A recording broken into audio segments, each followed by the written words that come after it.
नमो लोये सौहरिदन्तानं नमो लोये सौहृदानं नमो लोये सौभागिर्यानं नमो लोये सौज्यायानं नमो लोये सौत्रिकावती सावनं ओंकारमिन्दु संयुक्त नित्यं जयन्ति योगिनः कामदमोक्षदं चैवोंकाराय नमो नमः मङ्गलं भगवान् यो मङ्गलं गौतमोऽग्नि मङ्गलं कुञ्कुण्डार्यो विजेन्द्रमोसुमङ्गलं नमः समयसाराय स्वानुभूत्या चकास्ते स्वभावाय भवाय सर्वाः विभावनिदाता શ્રીમદ નેમિચંદ્ર સિદ્ધાંતિ દેવ રચિત દ્રવ્ય સંગ્રહનો સ્વાધ્યાય આપણે કરી રહ્યા છીએ. એમાં બૃહદ દ્રવ્ય સંગ્રહમાં ત્રીજો અધિકાર ચાલે છે. એની ગાથા સળંગ ગાથા 40 સુધી સ્વાધ્યાય આપણે પૂરો કર્યો છે. આજે 41મી ગાથા સ્વાધ્યાય શરૂ કરીએ છીએ. અહીંયા દ્રવ્ય સંગ્રહની અંદર ગાથા 41 સંસ્કૃતમાં ગાથા આ રીતે છે. જીવાદિ શ્રદ્ધાનમ સમ્યક્ત્વમ રૂપમ આત્મનઃ તત્તુ દુરઅભિનિવેશ વિમુક્તમ જ્ઞાનમ સમ્યક ખલુ ભવતિ સતિ યસ્મિન.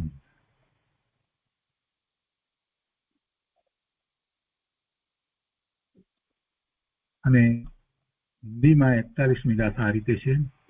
જીવાદિક તત્વની કે કરઈ શ્રદ્ધાસ્તુ સમ્યક્ હું વરઈ યાહી તૈ સમ્યક જ્ઞાન દૂર આશ્રય વિન આત્મ માન. સંસ્કૃતમાં ગાથા છે, એનો અન્વયાર્થ. ગાથામાં સમ્યક દર્શનની વાત કરવામાં આવી છે, મોક્ષ માર્ગની વાત કરી, નિશ્ચય અને વ્યવહાર મોક્ષ માર્ગના કારણની વાત કરી, અને ત્યાર પછીથી જ્યારે મોક્ષ માર્ગની વાત કરી તો મોક્ષ માર્ગ કોને કહેવાય? સમ્યક દર્શન, સમ્યક જ્ઞાન, સમ્યક ચારિત્ર રૂપ મોક્ષ માર્ગ છે. તો પહેલી વાત સમ્યક દર્શનની જ આવે. ઉમા સ્વાતીજી ભગવાને પણ એ જ રીતે વાત કરી છે. બીજી ગાથામાં સમ્યક દર્શન સ્વરૂપ એમણે કહ્યું છે. અને અહીંયા એ જ રીતે વાત આગળ ચાલી રહી છે કે મોક્ષ માર્ગ, નિશ્ચય મોક્ષ માર્ગ કહેવામાં આવ્યો તો નિશ્ચય મોક્ષ માર્ગ તો આત્માના એવા રત્નત્રય રૂપ પરિણામ રૂપ જ છે, એ જ એનું કારણ છે. તો એમાં સમ્યક દર્શનની વાત પહેલી આવી. સમ્યક દર્શન, સમ્યક જ્ઞાન, સમ્યક ચારિત્ર. તો સમ્યક દર્શન નું લક્ષણ એવું અહીંયા હેડિંગ રાખ્યું છે, પણ મૂળ વાત તો સમ્યક દર્શન વિશે આખી કરવી છે. તો આચાર્ય ભગવાને જે વ્યાખ્યા કરી છે એ પ્રમાણે એનો અન્વયાર્થ જોઈએ. તેમાં કહે છે કે જીવાદિ શ્રદ્ધાનમ સમ્યક્ત્વમ, જીવ વગેરે તત્વોનું, જીવાદિ એટલે જીવ વગેરે તત્વોનું શ્રદ્ધાન કરવું તે સમ્યક દર્શન છે. અને પછી આગળ કહે છે કે તું તત્ આત્મના રૂપમ, અને તે આત્માનું સ્વરૂપ છે. જીવ વગેરે તત્વોનું શ્રદ્ધાન કરવું તે સમ્યક દર્શન છે, અને તે આત્માનું સ્વરૂપ છે. તે એટલે શું? તે એટલે સમ્યક દર્શન. સમ્યક દર્શન આત્માનું સ્વરૂપ છે. સમ્યક દર્શન આત્માનું સ્વરૂપ છે, એ કોઈ બહારની કોઈ વાત વસ્તુ નથી. નિશ્ચય મોક્ષ નું કારણ જયારે કહેવામાં આવ્યું ત્યારે રત્નત્રય પોતાને એવા રત્નત્રયના પરિણામ જે થાય છે તો એવો આત્મા જ મોક્ષ નું કારણ કહેવાયું. એ રત્નત્રય એ આત્મા નું સ્વરૂપ છે એમ અહીંયા તો કહી દેવું છે કે સમ્યક દર્શન છે તે શ્રદ્ધા કઈ અમસ્તી ઉત્પન્ન થતી નથી, અને એ શ્રદ્ધા એવા પરિણામ, ત્રણેય પરિણામ જે કહેવામાં આવે એ વાસ્તવમાં તો એક જ પરિણામ છે. સમ્યક દર્શન, સમ્યક જ્ઞાન, સમ્યક ચારિત્ર રૂપ પરિણામ છે. એક જ પર્યાય છે, પણ છતાં એ પર્યાય તરીકે એને ગૌણ કરવાની નથી, કેમ કે એવી પછી પર્યાય એ સતત શરૂ થાય છે ત્યાર પછી થયા જ કરે છે. સિદ્ધ ભગવાનને સમ્યક દર્શન, સમ્યક જ્ઞાન, સમ્યક ચારિત્ર રૂપ પરિણમન જ છે. એટલે એ સમ્યક દર્શન છે તે માત્ર પર્યાય છે એમ નહીં, પરંતુ એ આત્માનું સ્વરૂપ છે એમ અહીંયા કહે છે. ફરી વાંચીએ. શું કહે છે કે જીવાદિ શ્રદ્ધાનમ સમ્યક્ત્વમ, જીવ વગેરે તત્વોનું શ્રદ્ધાન કરવું તે સમ્યક દર્શન છે. અને પછી કહે છે કે તું તત આત્મન રૂપમ, અને તે આત્માનું સ્વરૂપ છે. આચાર્ય ભગવાને આ ગાથાની અંદર એ લીધું છે કે તે આત્માનું સ્વરૂપ છે. સમ્યક દર્શન આત્માનું સ્વરૂપ છે. પછી આગળ કહે છે કે અસ્મિન સતી ખલુ જ્ઞાનમ, જે સમ્યક દર્શન થતા ખરેખર જ્ઞાન દુર્વિનિવેશ વિમુક્તમ સમ્યક ભવતી, વિપરીત અભિપ્રાયથી રહિત સમ્યક હોય છે. જે સમ્યક દર્શન થતા ખરેખર, એટલે આ જે સમ્યક દર્શનની વ્યાખ્યા કરી અને આત્માનું સ્વરૂપ છે એમ કયા પછીથી કહે છે કે એવું જે સમ્યક દર્શન થાય ત્યારે ખરેખર જ્ઞાન વિપરીત અભિપ્રાયથી રહિત સમ્યક હોય છે. એટલે સમ્યક દર્શન અને સમ્યક જ્ઞાન સાથે હોય છે એમ કહી દીધું. જ્યારે સમ્યક દર્શન છે ત્યારે એનું જ્ઞાન વિપરીત અભિપ્રાય રહિત સમ્યક હોય છે. આખી ગાથાનો અર્થ ફરીથી વિચાર કરીએ કે જીવ વગેરે તત્વોનું શ્રદ્ધાન કરવું તે સમ્યક દર્શન છે. એટલે એ સ્વવિકલ્પ હોઈ શકે નહીં, કેમ કે જીવ વગેરે તત્વોનું કહ્યું છે તો જીવનું શ્રદ્ધાન તો પોતાનું શ્રદ્ધાન, જેવો જીવ છે એવું શ્રદ્ધાન, અને પોતાનું જેવો જીવ છે એવું શ્રદ્ધાન કરે તો બીજા જીવોનું પણ એમ જ શ્રદ્ધાન થાય. અને પછી નવ તત્વની અંદર બાકીના જે તત્વ જે પર્યાય રૂપે જે છે એનું પછી એને શ્રદ્ધાન થાય. એટલે જીવ વગેરે તત્વોનું શ્રદ્ધાન કરવું તે સમ્યક દર્શન છે. તત્વાર્થ શ્રદ્ધાનમ સમ્યક દર્શનમ,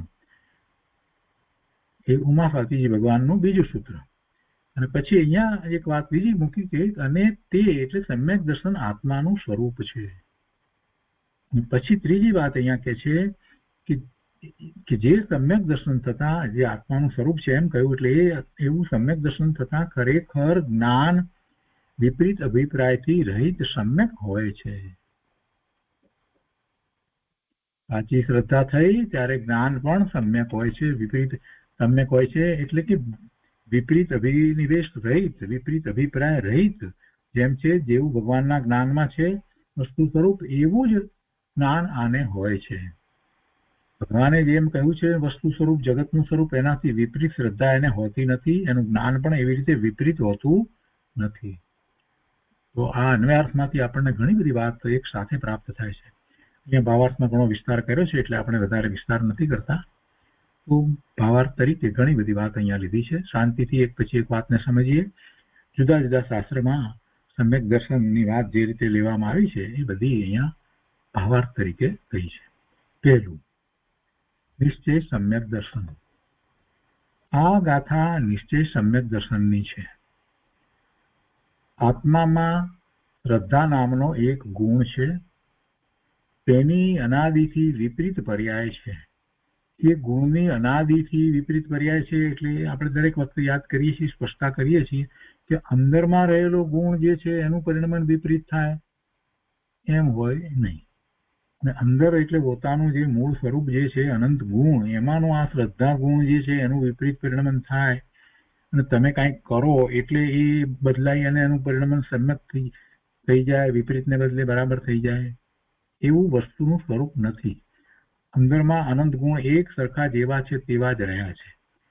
શુદ્ધ જ છે, પરિણમન શુદ્ધ છે, એને આપણે ભવન કહીએ છીએ અને એ જ કારણ શુદ્ધ પર્યાય છે.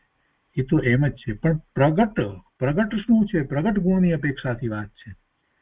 એ પ્રગટ જે છે પ્રગટપણે તો અંદરમાં જે શ્રદ્ધા ગુણ છે એ ગુણને અનુસરીને જો પ્રગટ શ્રદ્ધા પણ સમ્યક થતી હોય તો બરાબર કહેવાય કે એ શ્રદ્ધા સાચી છે. પણ અનાદિથી એમ નથી થયેલું. શ્રદ્ધા ગુણ તો બરાબર છે, શ્રદ્ધા ગુણ તો બરાબર અંદરમાં એમ જ છે. પોતે પોતાની સાચી સમ્યક શ્રદ્ધા કરે એવો જ ગુણ તો છે, જગતની સાચી શ્રદ્ધા કરે એવો જ ગુણ તો અંદરમાં રહ્યો છે. એનું ભવન અંદર તો એવું જ ચાલી રહ્યું છે. પણ અહીંયા પ્રગટ પર્યાયમાં જીવ પોતાના એ શ્રદ્ધા જ્ઞાન આદિ અનંત ગુણ જે છે એવું પોતાનું સ્વરૂપ જે વસ્તુ ધ્રુવ એનું લક્ષ કરતો નથી, એટલે પછી પ્રગટ પર્યાયની અંદર એને અનુસરી અને પ્રવર્તન થતું નથી. એટલે એનો પ્રગટ ગુણ શું છે તો કે એને શ્રદ્ધા પોતાને અંદરમાં રહેલો ગુણ છે, જે શ્રદ્ધા એનું પરિણમન તો એને જાણી નથી. અંદરમાં રહેલો સુખ આનંદ આદિ ગુણ જે છે એનું પરિણમન શું છે, એનું સ્વરૂપ શું છે એ તો જાણી નથી. તો એવી શ્રદ્ધા એની છે જ નહીં, એટલે વિપરીત શ્રદ્ધા છે. એટલે દરેક આત્માનું જે સ્વરૂપ જે છે, જગતના પદાર્થોનું જેવું સ્વરૂપ જે છે એ સ્વરૂપ એને જાણ્યું જ નથી. એટલે એની શ્રદ્ધા જે છે તે વિપરીત છે. એટલે એમ એ શ્રદ્ધા ગુણનું પરિણામ અહીંયા લેવામાં આવ્યું છે. શું કહે છે કે આ ગાથા નિશ્ચય સમ્યક દર્શનની છે. આત્મામાં શ્રદ્ધા નામનો એક ગુણ છે, તેની અનાદિથી વિપરીત પર્યાય છે. એટલે એમાં એમ સમજવાનું કે તે ગુણ જે છે એના અંદરમાં ચાલી રહેલા પરિણામથી વિપરીત અહીંયા એને પ્રગટ પર્યાય છે, અને તેને મિથ્યા દર્શન અથવા તો મિથ્યા શ્રદ્ધા કહેવામાં આવે છે. હવે કહે છે કે ચોથે ગુણ સ્થાને તે પર્યાયનો અભાવ થઈ. કઈ પર્યાય જે મિથ્યા ચાલી રહી હતી એ પર્યાય હવે નથી થતી. એ પર્યાયનો અભાવ એટલે ખરેખર તો દરેક સમય નવી પર્યાય થાય છે, એટલે પર્યાયનો તો અભાવ થઈ જ રહ્યો છે, પણ હવે નવી પર્યાય જે થાય છે તે પર્યાય એમ લેવાનું છે. તે પર્યાય કઈ બેસી રહી નથી. દરેક સમયે મિથ્યાત્વની પર્યાય જે મિથ્યા શ્રદ્ધા રૂપ જે પર્યાય થઈ રહી છે એ તો દરેક વખતે નવી નવી થયા જ કરતી હતી. હવે એક સમય એવો આવ્યો કે જ્યારે હવે જે શ્રદ્ધા થઈ એ અંદરમાં જે પોતાના ગુણ છે એને અનુસરીને શ્રદ્ધા થઈ, અને માનવા વાળી શ્રદ્ધા થઈ કે પોતાનું સ્વરૂપ આવું છે એવી શ્રદ્ધા થઈ. પોતે અનંત ગુણનો પિંડ ભગવાન આત્મા છે, પોતે અસંખ્ય પ્રદેશી ભગવાન આત્મા છે, પોતે ચૈતન્ય પ્રભુ છે. આ જે પોતાનું જે સ્વરૂપ જે છે એની સાચી સમ્યક શ્રદ્ધા થઈ. એટલે પેલી વિપરીત શ્રદ્ધા વિલીન થઈ અને હવે નવી જે શ્રદ્ધાની પર્યાય થઈ તે આવી થઈ. એટલે પેલી પર્યાય જે વિપરીત હતી એનો અભાવ થયો એમ કહેવાય. એટલે લખાણમાં તો એવી રીતે જ આવે, સમજવામાં બોલવામાં તો ભાષામાં તો એમ જ આવે કે પેલી પર્યાયનો અભાવ થયો. એટલે કહે છે કે ચોથે ગુણસ્થાને તે પર્યાયનો અભાવ થઈ અને સમ્યક દર્શન રૂપ પર્યાય થાય છે. આગળ કહે છે કે તે સમ્યક દર્શન આત્માનું સ્વરૂપ છે. વજન અહીંયા છે, સમ્યક દર્શન પર્યાય થાય છે એટલા માત્ર વાતને પકડવાની નથી, એટલી માત્ર વાત આપણે પકડીએ એમ નહીં, એટલાથી સંતોષ માનવા જેવું નથી. અને આપણે જેને કહીએ ને ગોખણિયું જ્ઞાન કે પોપટિયું જ્ઞાનમાં આપણે એટલી જ વાત પકડીને બેસી રહી છે. સત્વાર શ્રદ્ધાનામ સમ્યક દર્શનમ ગોખી નાખ્યું. ગમે તેને પૂછો, જે લોકો સ્વાધ્યાય કરતા હોય આ બધા એ બોલી નાખશે. અહીંયા કહે છે કે સમ્યક દર્શન રૂપ પર્યાય તો થઈ રહી છે, તો વાત બરાબર છે. નિર્મળ પરિણામ થાય છે, આત્માના આશ્રય થાય છે, એ બધું પણ એને આવડે છે, આ જીવને ખબર છે, વાંચ્યું છે, સાંભળ્યું છે એટલે ખબર છે. પણ આ વાત હજી એને પકડાઈ નથી. કઈ વાત છે? એ સમ્યક દર્શન આત્માનું સ્વરૂપ છે, એ મારું સ્વરૂપ છે, એ આત્માનું સ્વરૂપ છે. તો દરેક આત્માનું એ સ્વરૂપ છે, એ કોઈ બહારથી વાત આવતી નથી. એ તો એને પ્રગટ ન હતું એથી કરીને શું થઈ ગયું? વસ્તુ અંદરમાં હતી એ જ પ્રગટ થઈ છે. અહીંયા ઘરમાં દાદા પરદાદા સોનું દાટીને ગયા હતા અને ખબર ન હતી એટલે પોતે પોતાને ભિખારી માને કે એ એમ ગમે તે રીતે માને કે નિર્ધન માને, તો શું થઈ ગયું? એ નિર્ધન નથી. અંદર જે દાટેલું સોનું જે પડ્યું છે એ એનું જ છે. એના પરદાદા એને માટે જ દાટીને ગયા હતા, અને એ અત્યારે કેટલા કિલો 20 કિલો સોનું એને પ્રાપ્ત થઈ ગયું. હવે કેવો મોટો ધનવાન થઈ ગયો. એવી વસ્તુ છે જે સમયે પ્રાપ્ત થયું એ વખતે એ ક્ષણથી એ ધનવાન થઈ જાય છે. એવી રીતે આ સમ્યક દર્શન છે. જે ક્ષણે એને આત્માનો અનુભવ કર્યો, સ્વરૂપ લક્ષ કર્યું, ત્યારથી તે ક્ષણથી જ એને ખ્યાલ આવે કે અનંત ગુણનો પિંડ હું તો ભગવાન આત્મા છે. એ શ્રદ્ધા થઈ, એ સમ્યક દર્શન, એ આત્માનું સ્વરૂપ છે. એ આત્માનું સ્વરૂપ છે. એ શ્રદ્ધા ગુણની 3 પ્રકારની પર્યાયો હોય છે. પછી અહીંયા જરાક વિવેચન વધારે લીધું છે. તો શ્રદ્ધા ગુણની 3 પ્રકારની પર્યાય લીધી છે. એમાં શ્રદ્ધા ગુણની તો એક જ પ્રકારે પર્યાય હોય, પણ અહીંયા પ્રગટની અપેક્ષાથી વાત લીધી છે. પ્રગટ પર્યાય, કેમ કે પ્રગટ પર્યાય જે છે એ કયા ગુણ સાથે સંબંધ ધરાવનારી છે એ જણાવવું છે, એટલા માટે શ્રદ્ધા ગુણની પર્યાય એમ કહેવામાં આવે. વર્તમાનમાં આપણને મિથ્યા શ્રદ્ધા છે તો એને શ્રદ્ધા કહીએ. ખોટી શ્રદ્ધા, વિપરીત શ્રદ્ધા, પણ એને છેલ્લે આપણે કહીએ શું? શ્રદ્ધા.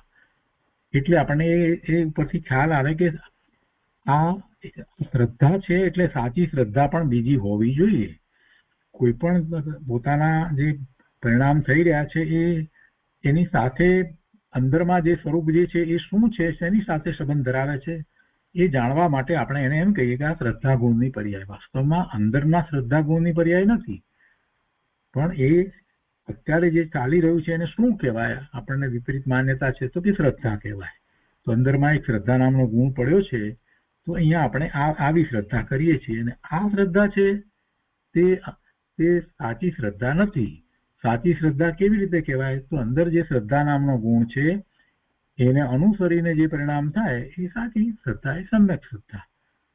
એ રીતે જ્યાં જ્યાં આ ગુણ તરીકે વાત કરવામાં આવી હોય ત્યારે એ સમજવાનું કે અહીંયા પ્રગટની વાત ચાલે છે, પ્રગટ ગુણની વાત ચાલે છે. પણ ફક્ત એક શબ્દને પકડી રાખવા અને પછી એની દલીલો કરવી એ વાત બરાબર નથી. ઘણા એવા જે શાસ્ત્રીના કોર્સ કરેલા વગેરે છે એમની સાથે પણ મારે જયારે વાત થઈ ત્યારે એ બધા એમ જ કે ના, એ શ્રદ્ધા ગુણની પર્યાય.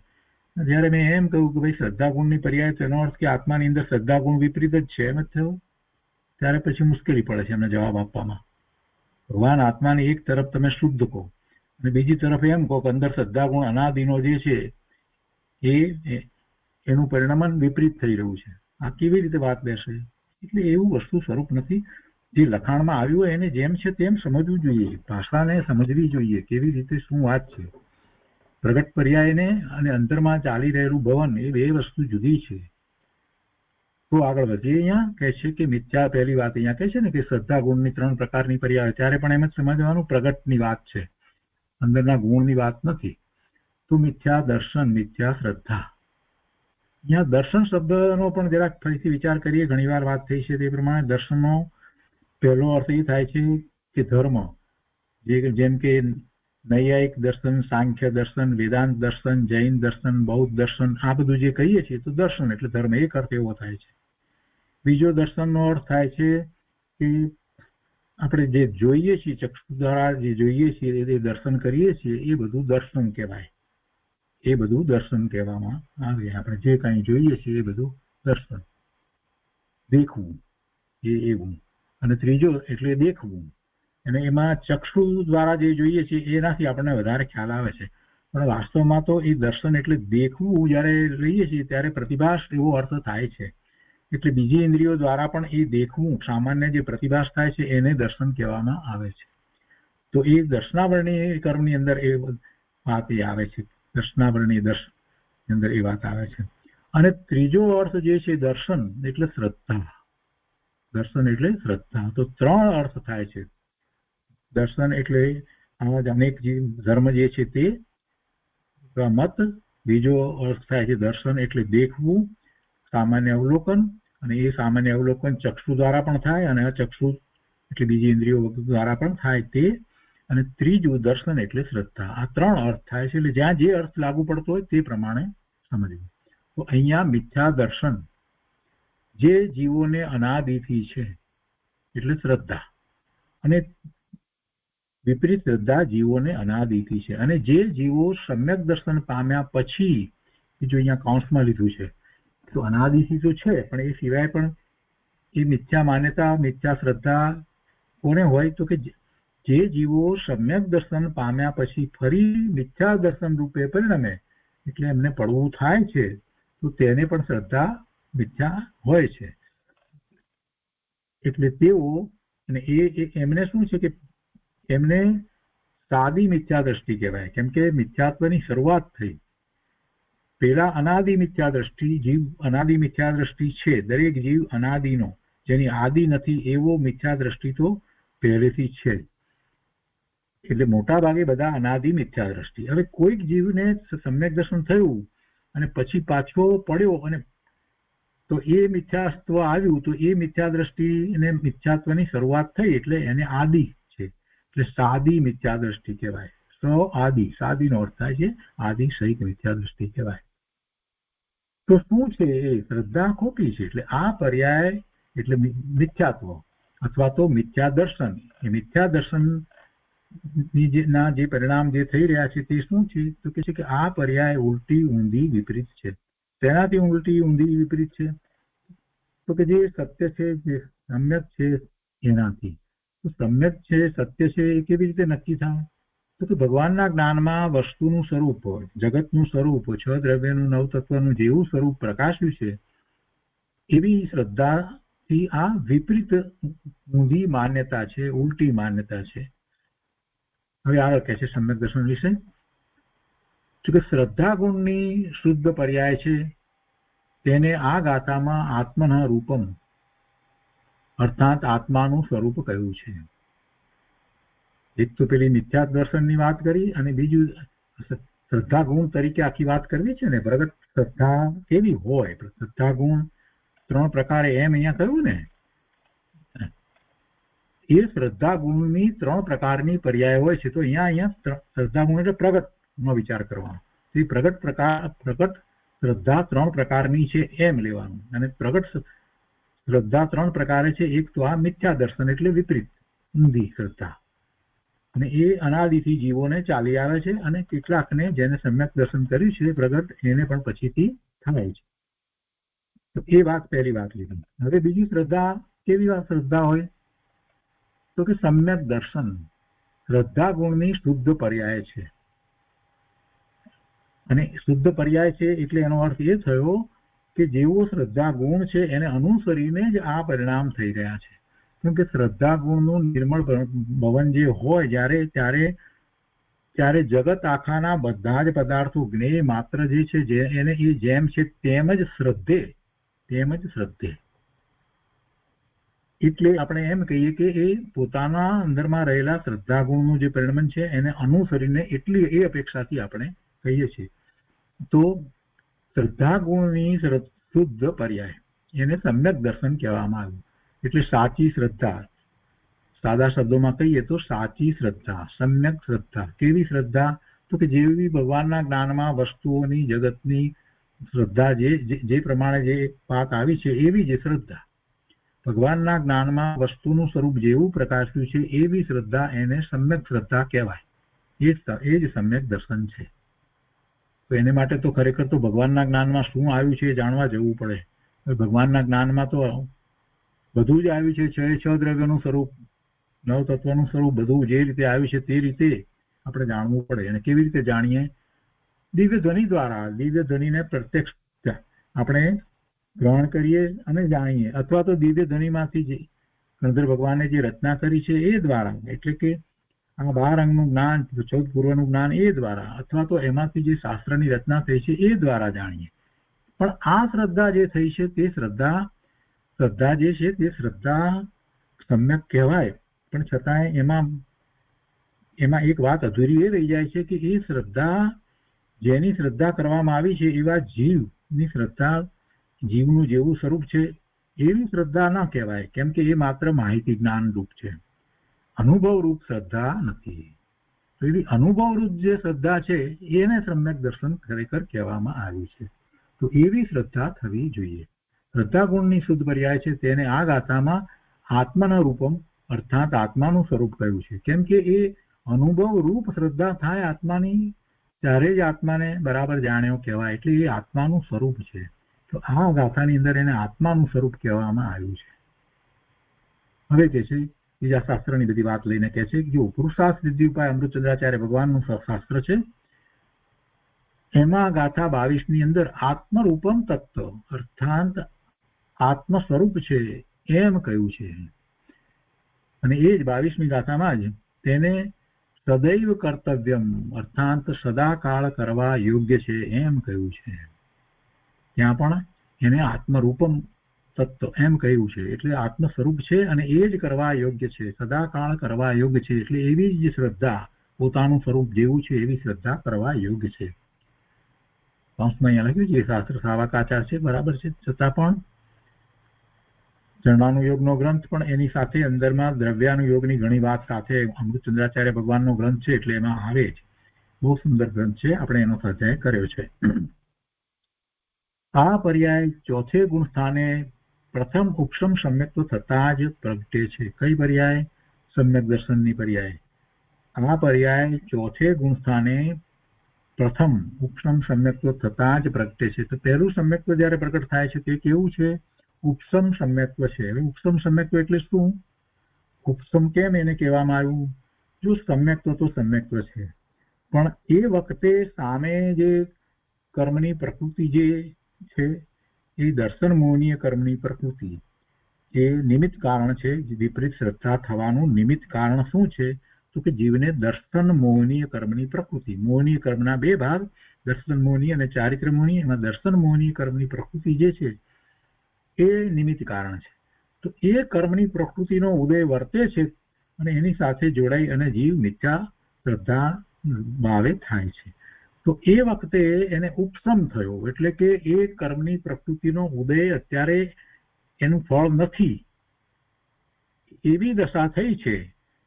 એ કર્મની પ્રકૃતિ જે છે એનો ક્ષય થઈ ગયો છે એમ પણ નથી, કે પ્રકૃતિનો ક્ષય ઉપશમ થયો છે એમ પણ નથી, પણ માત્ર ઉપશમ એટલે અત્યારે ફળ આપે એમ નથી. એટલે જે મિથ્યા ભાવ થવામાં જે નિમિત્ત કારણ થતું હતું એનું અત્યારે એવું ફળ આવતું જ નથી. તો શું થાય સામે? તો સામે સમ્યક દર્શન જ હોય, મિથ્યાત્વની વાત રહે નહીં. તો એવું એ ઉપશમ સમ્યક્ત્વ થાય.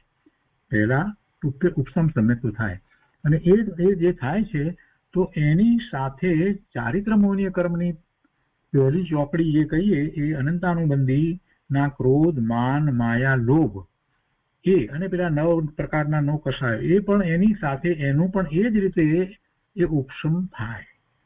એ કર્મની પ્રકૃતિઓ ચારિત્ર મોહની કર્મની પ્રકૃતિઓ જે છે કે જેને કારણે એને એવા કષાયો થાય છે, એટલે કે જે નિમિત્ત કારણ છે, તો એનો પણ ઉપશમ થઈ જાય. એટલે એ વખતે અનંતાનુબંધી નો બંધ પડે એવા એને તીવ્ર અનંતાનુબંધીનો બંધ પડે, અનંતાનુબંધીના ક્રોધ, માન, માયા, લોભ કેવા કોઈ પરિણામ એ વખતે થતા નથી. એટલે એ રીતે એ ઉપશમ સમ્યક્ત્વ થાય છે ત્યારે જીવને એ ચોથું ગુણસ્થાન છે એમ કહેવામાં આવે છે. તો આ પર્યાય ચોથે ગુણસ્થાને પ્રથમ ઉપશમ સમ્યક્ત્વ થતા જ પ્રગટે છે.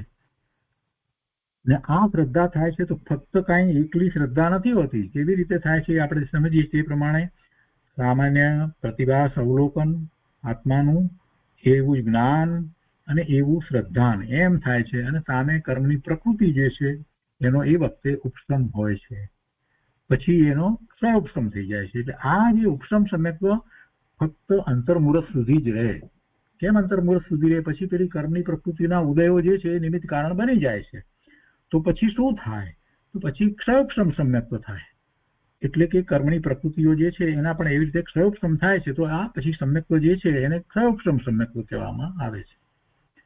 તેનું છે એમાં કોઈ બહુ મોટી વાત નથી, પણ એ દરમિયાનમાં ઉપશમ સમ્યક્ત્વથી એનો સમય જે છે અંતર્મુહૂર્તનો, એ દરમિયાનમાં પછી ધારો કે એને કાંઈક નીચે પડવાનું થાય તો એ જે ઉપશમ સમ્યક્ત્વ હતું એટલો સમય રહ્યો ને પછી ક્ષયોપશમિક સમ્યક્ત્વ ન થાય એ પહેલે ગુણસ્થાને અને પછી એ ત્યાંથી બીજે ગુણસ્થાને આવે પહેલા તો, અને બીજેથી પછી ત્રીજે આવે કે જ્યાં મિશ્ર છે. બીજે છે તે સાધન ગુણસ્થાન છે ત્યાં આવે, અને ત્યારથી પછી ત્રીજે આવે જે મિશ્ર ગુણસ્થાન છે ત્યાં આવે, અને ફરી પાછો એ સમ્યક્ત્વ પ્રગટ કરે. એટલે એમાં તરત જ એ બધું થોડાક સમયમાં જ થઈ જાય, એટલે એને ક્ષયોપશમ સમ્યક્ત્વ કહેવાય. પણ હવે એ બીજે આવ્યો અને બીજેથી પછી ત્રીજે આવ્યો, ત્યાંથી જો પડવાનું થાય તો પહેલે પણ આવી શકે, પણ એવું બહુ જ ઓછું થાય, ભાગ્યે જ થાય, એમ કઈ થતું નથી.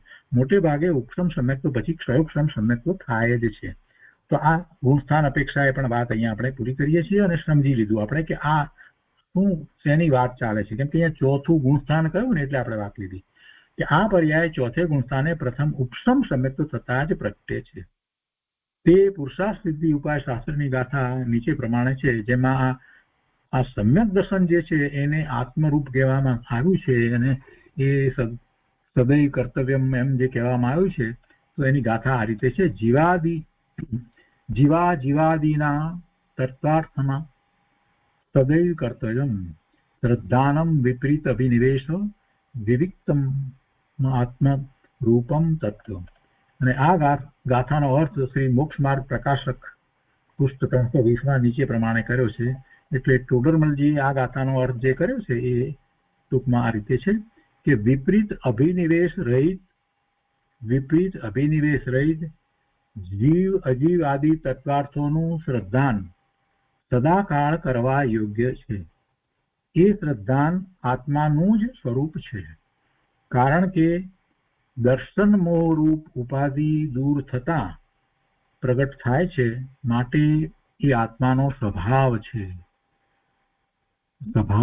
એ સ્વભાવનો જે ઘાત થતો હતો ને એમાં નિમિત્ત કારણ રૂપે આ દર્શન મોહનીય અને ચારિત્ર મોહનીય કર્મની પ્રકૃતિ હતી. તો એનો ઉપશમ થયો અને પછી એનો ક્ષયોપશમ થાય છે. એટલે એવું થાય એટલે શું થાય? પ્રગટે શું? આત્માનો સ્વભાવ પ્રગટે છે. કઈ નવું કઈ પ્રગટતું નથી. દર્શન મોહ ગયો એટલે શું થયું? કઈ નવી બહારથી વસ્તુ આવે છે? ના. જે દર્શન મોહ જેને આપણે કહેતા હતા એટલે શ્રદ્ધાનો વિપરીત શ્રદ્ધા એવો મોહ જે હતો એ થવાનું માં જે નિમિત્ત કારણ હતું, થયું છે તો પોતાની પર્યાયમાં અનાદિથી ચાલ્યું આવે છે, પણ એનું થવાનું જે નિમિત્ત કારણ હતું એ દર્શન મોહનીય કર્મ હતું. અને એ કર્મનો ઉપશમ થયો ત્યારે આ પ્રગટ થયું. તો પ્રગટ થયું એટલે હતું તો એ પ્રગટ થયું કે એમને પ્રગટ થયું? કઈ કર્મને કારણે પ્રગટ થયું એવી વાત નથી. પણ અહીંયા પ્રગટ થયું તો સામે પેલા કર્મની પ્રકૃતિ જે છે એનો એ વખતે એવો ઉપશમ હોય છે. એટલે પછી એને ઉપશમ સંકિત કહેવામાં આવ્યું છે. એટલે એ દર્શન મોહરૂપ ઉપાધિ તો આત્માની પર્યાયમાં હતી અને એ દૂર થતા પ્રગટ થાય છે. અને સામે એ રીતે જે દર્શન મોહનીય કર્મની પ્રકૃતિ જે છે એનો પણ એ રીતે ઉપશમ હોય છે, એ પણ જાય છે. માટે એ આત્માનો સ્વભાવ છે. મૂળ વાત આપણે એ કરી રહ્યા છીએ કે આત્માનો સ્વભાવ છે, એ બહારથી કાંઈ પ્રગટ થતું નથી. જે ઢંકાયેલું કહેતા હતા આપણે એ હવે ઢંકાયેલું પ્રગટ થયું. આગળ કહે છે કે ચતુર્થ આદિ ગુણસ્થાનમાં પ્રગટ હોય છે અને પછી સિદ્ધ અવસ્થામાં પણ સદાકાળ તેનો સદભાવ રહે છે. શેનો સદભાવ રહે છે? સમ્યક દર્શનનો સદભાવ રહે છે. એ શ્રદ્ધા સદા રહે છે. એક વખત થયા પછીથી એ મોક્ષ માર્ગમાં ચતુર્ગુણસ્થાનથી શરૂ કરી અને આખા મોક્ષ માર્ગમાં રહે છે. અને પછી સિદ્ધ થાય પછી પણ એ શ્રદ્ધા તો સમ્યક દર્શન તો રહે જ છે. એનો સદભાવ તો હંમેશા રહે જ છે. હવે ત્રીજી વાત લે છે. આ પેલી શ્રદ્ધાની અપેક્ષાથી વાત કરી રહ્યા છે ને, તો પેલી મિથ્યા શ્રદ્ધાની વાત કરી, હવે સમ્યક દર્શન સમ્યક શ્રદ્ધાની વાત કરી, અને હવે મિશ્ર અવસ્થા. શ્રદ્ધાની એક અવસ્થા મિશ્ર પણ હોય છે. મિશ્ર અવસ્થા જે ત્રીજા ગુણસ્થાને થાય છે ત્યાં જે અવસ્થા છે એ મિશ્ર અવસ્થા છે. એની અહીંયા વાત કરી છે કે જે કાંઈક સમ્યક અને કાંઈક મિથ્યાત્વ રૂપ હોય છે એવી શ્રદ્ધા. આ અવસ્થા કોને હોય? જેને સમ્યક દર્શન થયું છે અને ઉપસમ સમ્યક દર્શન થયા પછીથી એ બીજા ગુણસ્થાને એટલે સ્વાસાધન ગુણસ્થાને અને એના પછીથી ત્રીજા ગુણસ્થાને એટલે મિશ્ર ગુણસ્થાને આવે છે. તો ત્યારે મિશ્ર ગુણસ્થાને એને કાંઈક સમ્યક અને કાંઈક મિથ્યાત્વ રૂપ હોય છે. તો આ અવસ્થા એની શરૂઆત થાય છે એટલે સાદી કહેવાય. આદિ સહિત છે, પહેલેથી નહોતી. આ તો જેને સમ્યક દર્શન થયું એને થઈ, ત્રીજું ગુણસ્થાન આવ્યું એટલે. તો એ ત્રીજા ગુણસ્થાનની અવસ્થા છે તે સાદી મિથ્યા દ્રષ્ટિને હોય છે. એટલે એ મિશ્ર ગુણસ્થાન છે અને તે સમ્યક્ત્વથી પતન થતા થાય છે. પડવાનું થયું છે એટલે થાય છે. હવે જો પડવાના બે અર્થ કરવાના છે. પડવાનું તો દરેકને અમુક અંશે થાય. એટલે કે જ્યારે ઉપસમ સમ્યક્ત્વ જે છે જાય છે તો એ ક્ષણ માટે જે પોતે બીજા ગુણસ્થાને આવે, ત્રીજે આવે અને તરત જ પાછો ચોથા ગુણસ્થાને આવી જાય છે. અને એ પતનને પતન ખરેખર કહેતાય નથી. પણ બીજું પતન એવું પતન પણ હોય છે કે જેમાં એને પડવાનું ઘણો વખત સુધી ચોથા ગુણસ્થાને રહ્યો હોય અને પછી પડવાનું થાય છે, એ પણ પતન કહેવાય છે.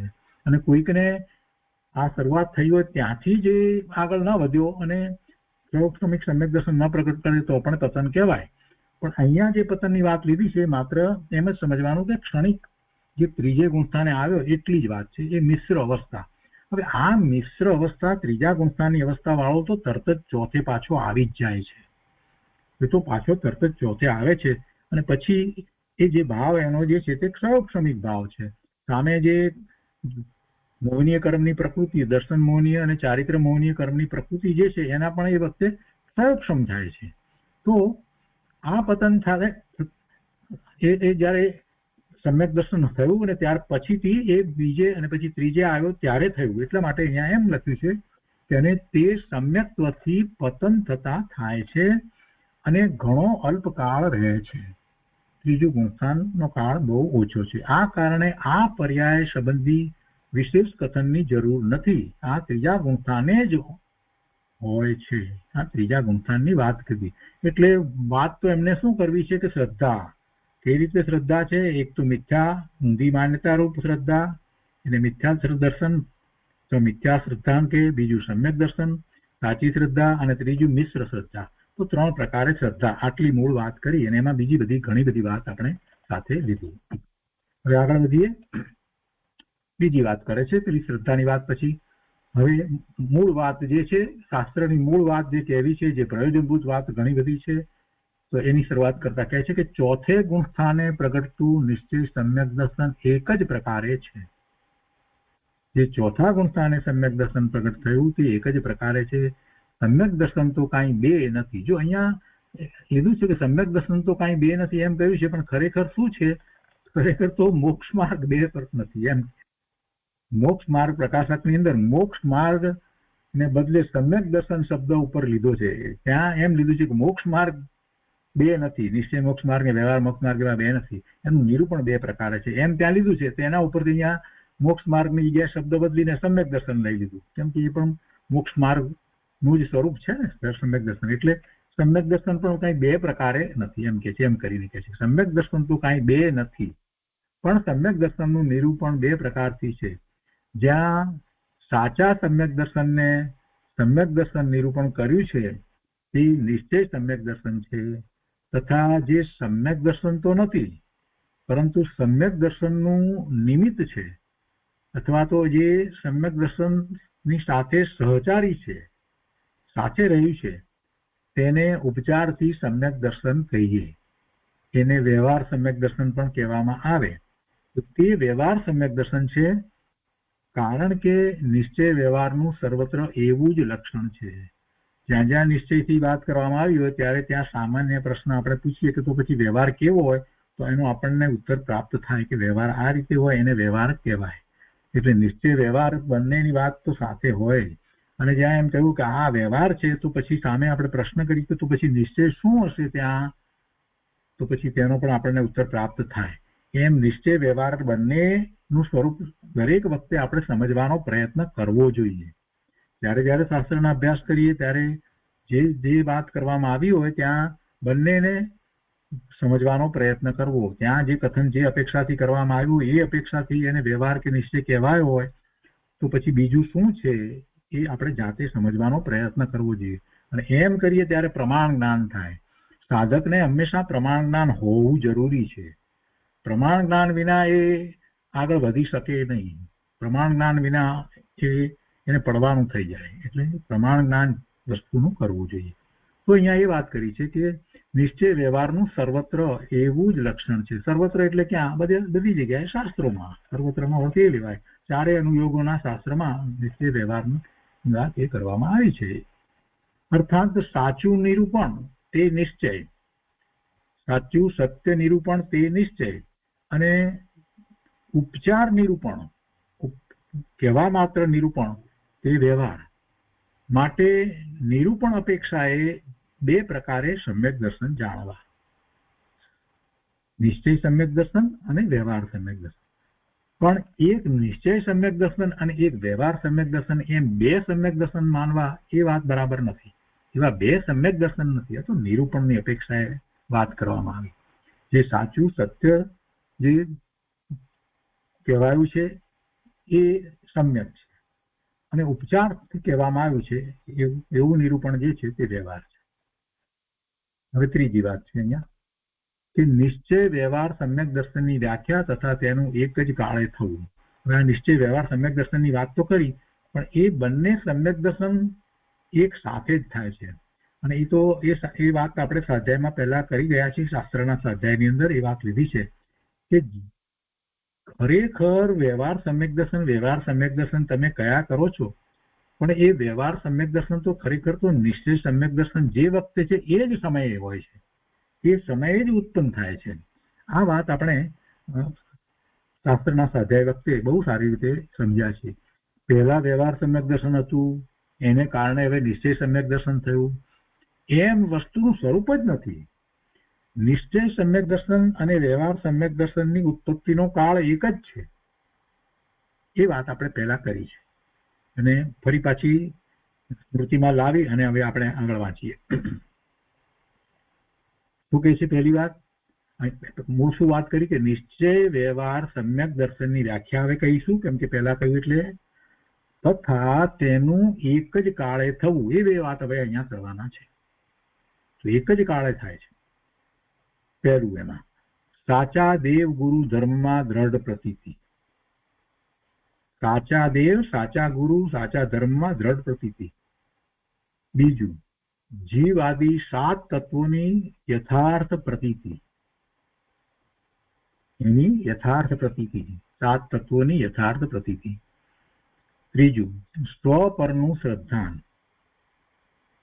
ચોથું આત્મશ્રદ્ધાન, અર્થાત શ્રદ્ધા ગુણની નિર્મળ દશા પ્રગટ થવાથી પોતાના શુદ્ધ આત્માની અખંડ જ્ઞાયક ભાવની પ્રતીતિ થાય, તેને સમ્યક દર્શન કહે છે.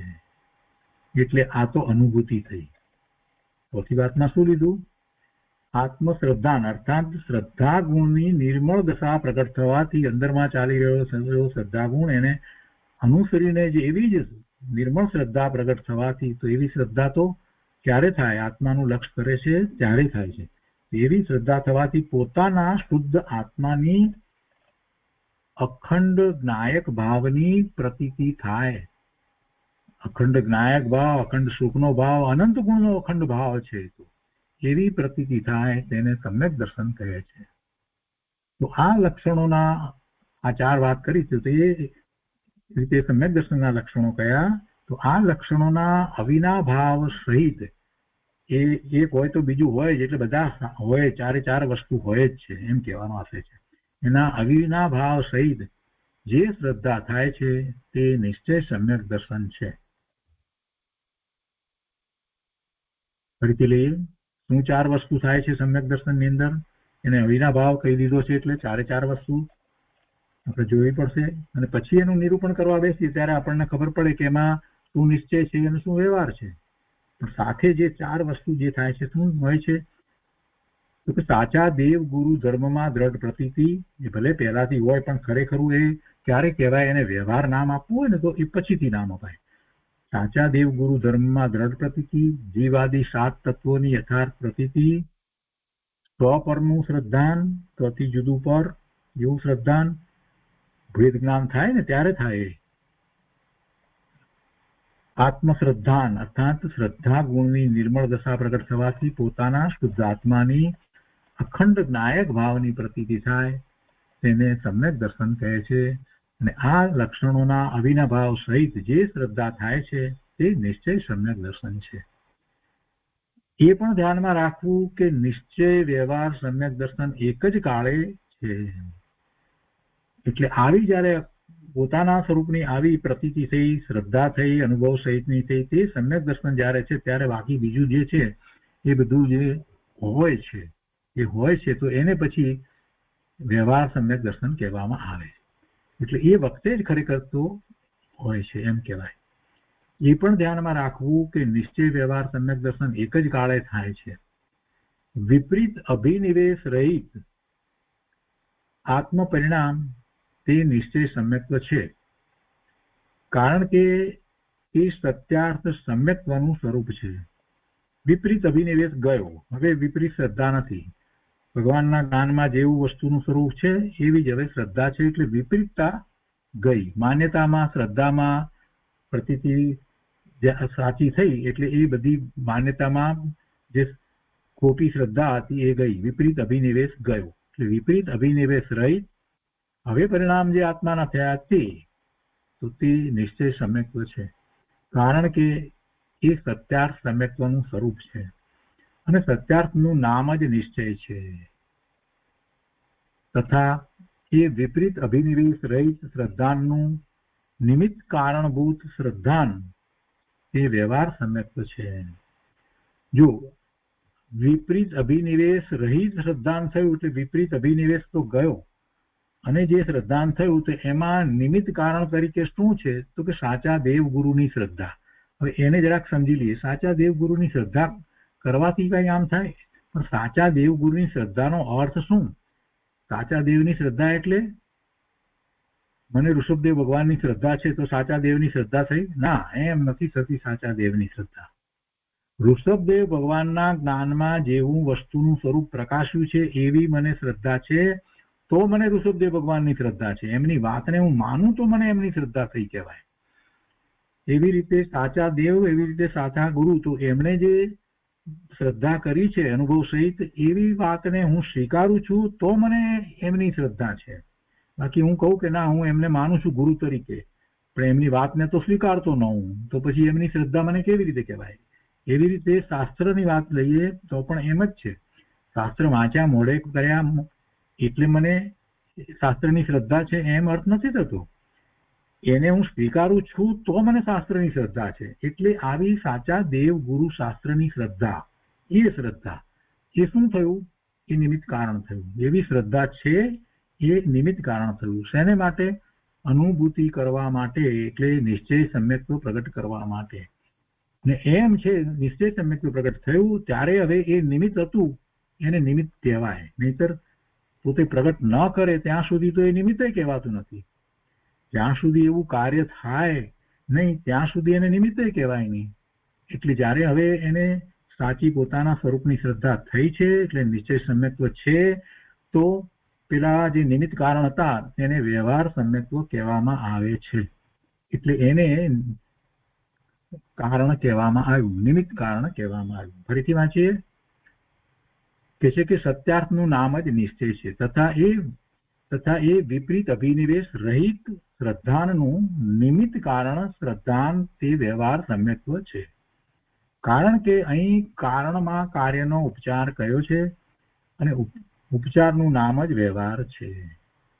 આમાં ઉપચાર કર્યો છે વ્યવહાર સમ્યક્ત્વની અંદર, તો ઉપચારથી એને કહેવામાં આવ્યું છે. ખરેખર તો એ એનો પોતાનો શ્રદ્ધા ગુણ છે, પોતાનું સ્વરૂપ છે, આત્માનું સ્વરૂપ જ છે, એ જ પ્રગટ થયું છે. પણ એમાં નિમિત્ત તરીકે શું હતું? દેવ ગુરુ શાસ્ત્રની શ્રદ્ધા. હવે કહે છે કે ત્યાં જીવને દેવ ગુરુ ધર્મ આદિનું સાચું શ્રદ્ધાન છે અને તેના જ નિમિત્તથી તેના શ્રદ્ધાનમાં વિપરીત અભિનિવેશનો અભાવ થાય છે. માટે અહીં વિપરીત અભિનિવેશ રહિત શ્રદ્ધાન તે તો નિશ્ચય સમ્યક્ત્વ છે તથા દેવ ગુરુ ધર્મ આદિનું શ્રદ્ધાન તે વ્યવહાર સમ્યક્ત્વ છે. અને એ પ્રમાણે એક જ કાળમાં તેને બંને સમ્યક્ત્વ હોય છે, નિશ્ચય અને વ્યવહાર સમ્યક્ત્વ હોય છે. સમ્યક્ત્વ બે પ્રકારનું નથી, એનું નિરૂપણ બે પ્રકારે થાય છે. નિશ્ચયથી શું છે અને વ્યવહારથી શું છે.